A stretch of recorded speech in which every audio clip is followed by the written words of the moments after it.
itu untuk mau melawan Israel, karena Israel itu punya pengalaman perang. Indonesia tidak punya pengalaman perang, cuma banyak latihan tapi tidak pernah perang. Israel itu hidupnya penuh dengan peperangan, dikelilingi dengan musuh-musuh, tapi selalu menang sejak dia mulai merdeka. Bahkan dulu dari zaman Israel keluar dari Mesir, tinggal padang gurun dan mereka menuju Kanaan, berperang semua kalah. Kenapa? Ada satu hal rahasia, Tuhan yang berperang bagi mereka. Jadi kita lihat mereka kecil, tapi jangan pikir mereka berperang sendiri. Ada Tuhan yang berperang bagi mereka. Karena itu sebagian umat Islam yang mengerti Al-Quran, mereka tahu kok Bani Israel itu tidak bisa dikalahkan. Kenapa kita di Indonesia ini masih saja melanggar apa yang mereka sudah ketahui, ya? Nah, saudara yang dikasihi Tuhan, kisah Daud dan Goliat itu menjadi kisah, bukan hanya cerita dongeng. Itu fakta nyata. Daud seorang anak muda kecil tapi bisa mengalahkan Goliat besar, raksasa itu dari orang Filistin, dari Gaza itu, hanya dengan alat katapel, seperti katapel begitu, tapi mengalahkan Goliat yang datang dengan senjata yang hebat, tumbang di tangan Daud. Karena Daud mengandalkan Tuhan. Karena itu Israel sekarang, jangan saudara pikir kita kirim 20.000 tentara dari Indonesia mau datang ke sana, pikir bisa. Nggak bisa. Itu keturunan Daud yang melawan Goliat itu. Karena itu Israel, supaya kita ketahui, Israel ini dia tidak akan tunduk kepada PBB atau siapapun di bawah kolong langit ini. Karena Israel itu bangsa pilihan Tuhan, dan dia hanya ikut petunjuk, mendengar Tuhan Allah Abraham, Allah nenek moyangnya, yaitu Yahweh atau Elohim.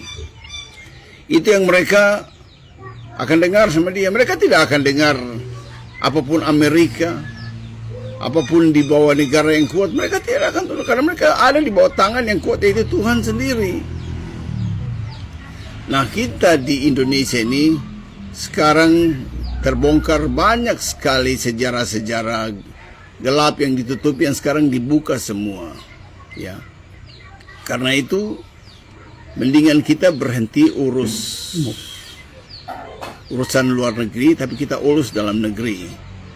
Kita perhatikan, ketika kita terus memusuhi Israel dan mendukung Palestina, maka di dalam negeri ini sudah terjadi perpecahan.